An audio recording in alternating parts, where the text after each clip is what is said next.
হন সেই শহীদদের যাদের বামফ্রন্টের হানিয়তরা নিষ্ঠুর ভাবে নির্মম ভাবে খুঁচিয়ে খুঁচিয়ে হত্যা করেছিল, সেই শহীদদের প্রতি শ্রদ্ধার্ঘ্য জানাই এবং তাদের আত্মার শান্তি কামনা করি। উপরবেলা তাদের জন্য, যারা মুসলিম ধর্মে বিশ্বাসী তাদের জন্য জান্নাতবাসী করেন এবং যারা হিন্দু ধর্মে বিশ্বাসী তারা যেন স্বর্গ লাভ করেন, এই কামনা করি। আজকের এই মঞ্চে উপস্থিত আছেন সেই শহীদ পরিবারের সদস্যরা, তাদের সকলকে নত মস্তকে প্রণাম জানাই। কারণ আপনাদের ত্যাগ তিতিক্ষার কথা যতটাই বলবো ততটাই কম বলা হবে। আপনাদের জন্যই, আপনাদের ত্যাগের জন্যই এই বাংলার বুকে প্রত্যেকটি প্রান্তে মানুষ, হিন্দু মুসলমান শিখ খ্রিস্টান ইসাই আজ স্বাধীনতা পেয়েছে, আজ বাক স্বাধীনতা পেয়েছি। আমরা কথা বলতে পারছি। আমাদের মাননীয় মুখ্যমন্ত্রী মমতা বন্দ্যোপাধ্যায় তিনি যে দিশা দেখিয়েছিলেন, তিনি যে পথ দেখিয়েছিলেন, বাংলার মানুষকে স্বাধীন করার স্বপ্ন দেখিয়েছিলেন, সেই স্বপ্নের বিপর হয়ে আমাদের নানুরের 11 জন খেত মজুর মমতা বন্দ্যোপাধ্যায় চলার পথ এবং আদর্শকে অনুসরণ করে চলতে গিয়েছিলেন, যার জন্য তাদেরকে নিষ্ঠুর নির্মম ভাবে হত্যা করা হয়েছিল। তারপরও এই নানুরের স্বাধীনতা ফিরিয়ে আনতে বাম জামানায় বামফ্রন্টের হাতবাদরা শাসনের নামে যে শোষণ চালাতো, তারা যে অত্যাচার অবিচার করেছে, নানুরের প্রত্যেকটি মানুষের উপরে তাদের বিরুদ্ধে প্রতিবাদ করতে গিয়ে নানুরের বুকে আরো 14 জনকে আমরা হারিয়েছি। নানুরের বিভিন্ন প্রান্তে তাদের নিষ্ঠুর নির্মম ভাবে হত্যা করা হয়েছে। সেই পরিবারগুলোর পাশে আমরা ছিলাম, আমরা আছি, আমরা থাকবো। এটাই আমাদের মাননীয় মুখ্যমন্ত্রী মমতা বন্দ্যোপাধ্যায়ের নির্দেশ। এটাই মাননীয় মুখ্যমন্ত্রী মমতা বন্দ্যোপাধ্যায় আমাদেরকে শিখিয়েছেন। তিনি বলেছিলেন, যারা শহীদ হয়েছে, যাদের রক্ত পিচ্ছিল পথ অতিক্রম করে আমরা এখানে এসেছি, তাদের ভুলে গেলে চলবে না। তাই নানুরের বুকে যে 11 জন খেত মজুরকে নিষ্ঠুর নির্মম ভাবে হত্যা করা হয়েছিল, মমতা বন্দ্যোপাধ্যায় সেই পরিবারগুলোর অন্য সংস্থানের ব্যবস্থা করেছেন। এবং তারপরে যে 14 জন নিহত হয়েছে, যাদেরকে নানুরের বিভিন্ন প্রান্তে নিষ্ঠুর নির্মম ভাবে হত্যা করা হয়েছে, সেই পরিবারগুলোর কর্মসংস্থানের ব্যবস্থা অনেকটাই আমরা করতে পেরেছি। বাকি যেগুলো আছে সেগুলো আগামী দিনে করে দেব। মমতা বন্দ্যোপাধ্যায়কে আমরা লিখিতভাবে জানিয়েছি। আমরা জানেন মমতা বন্দ্যোপাধ্যায় বলেছিল বাংলার মানুষের স্বাধীনতা ফিরিয়ে আনবো। মমতা বন্দ্যোপাধ্যায় বলেছিল পিছিয়ে পড়া বাংলাকে এগিয়ে নিয়ে যাব। আপনারা জানেন নানুরের মানুষের ঘুমপান্ত বোমার আওয়াজে সেই নানুরকে সুস্থ শান্ত অবস্থায় মমতা বন্দ্যোপাধ্যায় ফিরিয়ে দিয়েছেন। উন্নয়নের মাধ্যমে 94টি প্রকল্প বাস্তবায়িত করে তিনি মানুষের মনের মণিকোঠায় পৌঁছে গেছেন। শিক্ষা, স্বাস্থ্য, কর্মসংস্থান, সুশাসন, বাসস্থান প্রত্যেকটি ক্ষেত্রে অভাবনীয় পরিবর্তন ঘটিয়েছেন। তাই জাতি ধর্ম মতামত নির্বিশেষে সকল সম্প্রদায়ের মানুষকে বলবো, আসুন আমরা সকলে মিলিতভাবে সংঘবদ্ধভাবে মাননীয় মুখ্যমন্ত্রী মমতা বন্দ্যোপাধ্যায়, যিনি পিছিয়ে পড়া বাংলাকে এগিয়ে নিয়ে গেছেন, যিনি পিছিয়ে পড়া বীরভূম জেলাকে এগিয়ে নিয়ে গেছেন, তার হাতকে সবসময়ের জন্য আমরা শক্ত করার চেষ্টা করি।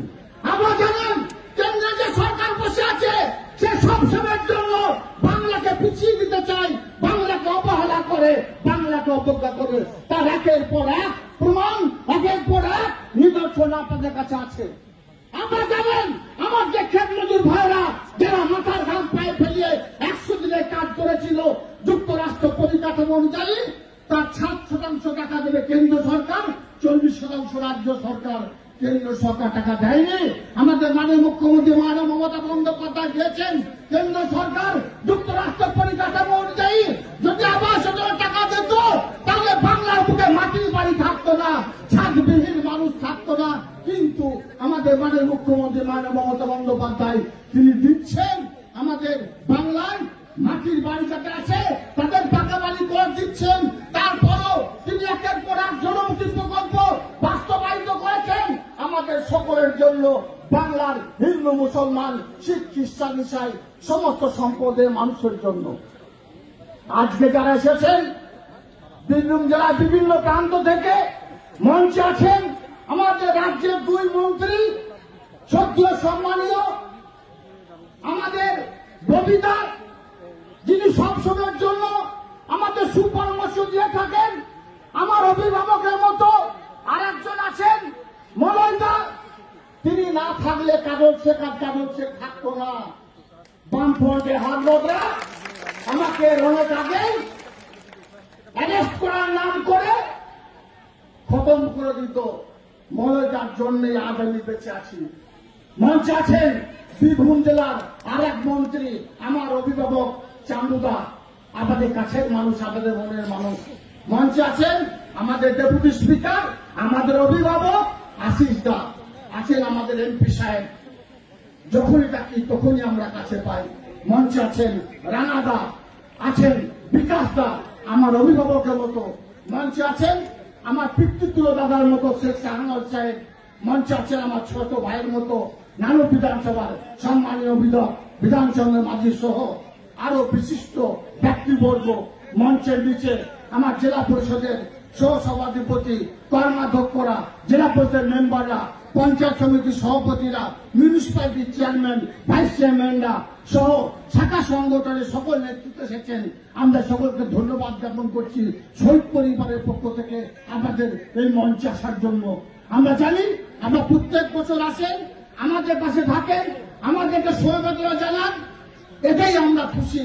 আমরা এর থেকে বেশি কিছু চাওয়া আমাদের নেই। আমরা শুধু চাই আমরা যারা লড়াই করে, যারা সংগ্রাম করে মমতা বন্দ্যোপাধ্যায়, অভিষেক বন্দ্যোপাধ্যায় হাতকে শক্ত করার চেষ্টা করছি, আমরা শুধুমাত্র আমাদের এই সম্মানটুকু পাবার আশায় আমি আমার বক্তব্যকে দীর্ঘায়িত করছি না। আপনারা জানেন আগামীকাল বীরভূমের রাঙামাটিতে আমাদের মাননীয় মুখ্যমন্ত্রী মাননীয় মমতা বন্দ্যোপাধ্যায়, যিনি সুধার বাংলা করেছেন, তিনি বীরভূমে আসছেন, পদযাত্রা করবেন। আপনাদের জানা আছে কেন পদযাত্রা করছেন? আমরা বাংলা ভাষায় কথা বলি, এটা আমাদের গর্ব। কিন্তু বিজেপি শাসিত 14 রাজ্য যেগুলি আছে, সেই রাজ্যগুলিতে কর্মসংস্থানের উদ্দেশ্যে আমার যে ভাইয়েরা যাচ্ছে তাদের উপর অবিচার করা হচ্ছে, অত্যাচার করা হচ্ছে, তাদেরকে ডিটেকশন ক্যাম্পে ভরা হচ্ছে, বাংলা ভাষায় কথা বলে তাদেরকে বাংলাদেশ পাঠিয়ে দেওয়া হচ্ছে। তারই বিরুদ্ধে আন্দোলনে সোচ্চার হয়েছেন আমাদের মাননীয় মুখ্যমন্ত্রী মাননীয় মমতা বন্দ্যোপাধ্যায়। তিনি শুধুমাত্র বাংলা ভাষাভাষী বা বাংলা ভাষার বিরুদ্ধে যারা এই ধরনের কাজ করছে তাদের বিরুদ্ধে আন্দোলন করেননি। আমরা জানেন এনআরসির বিরুদ্ধে আমাদের মাননীয় মুখ্যমন্ত্রী মাননীয় মমতা বন্দ্যোপাধ্যায় লড়াই করেছিলেন। তাই বাংলার বুকে হিন্দু মুসলমান শিখ খ্রিস্টান ইসাই সমস্ত সম্প্রদায়ের মানুষ আমরা এক ছাতার তলায় আছি, আগামী দিনেও এক ছাতার তলায় থাকবো। আমরা নানুরের বিভিন্ন প্রান্ত থেকে তথা বীরভূম জেলার বিভিন্ন প্রান্ত থেকে এসেছেন, তাদের সকলকে বলবো মঞ্চে আমার 2 অভিভাবক আছেন এবং চালুদাও আছেন, ওরা বক্তব্য রাখবেন, বক্তব্যগুলো শুনবেন, শুনে মানুষ দেওয়ার চেষ্টা করবেন। এবং আগামীকাল বোলপুরে আমাদের মাননীয় মুখ্যমন্ত্রী মাননীয় মমতা বন্দ্যোপাধ্যায় আসছে, তাই আমরা মামাটি মানুষের সৈনিক হিসাবে সকলে চেষ্টা করব বোলপুর গিয়ে বোলপুরের রাস্তাকে স্তব্ধ করে দেবো, বোলপুরকে স্তব্ধ করে দেবো। যেদিকে তাকাবে মমতা বন্দ্যোপাধ্যায়, যেদিকে তাকাবেন আমাদের মা, শুধু যেন মাথা ছাড়া আর কিছু দেখতে না পাই, এই আবেদন আমাদের কাছে করে আমার বক্তব্যের এগিয়ে যেতে চাইছি। ভালো থাকবেন, সাবধানে থাকবেন। মঞ্চে আমাদের আরেক বিধায়ক লীলাবতী শাহ মহাশয় এসেছেন, ওনাকে ধন্যবাদ জ্ঞাপন করে আমার বক্তব্যের এখানে চাললাম। বন্দে মাতারাম, মমতা বন্দ্যোপাধ্যায় জিন্দাবাদ, অভিষেক বন্দ্যোপাধ্যায় জিন্দাবাদ, বীরভূম জেলা তৃণমূল কংগ্রেস কমিটি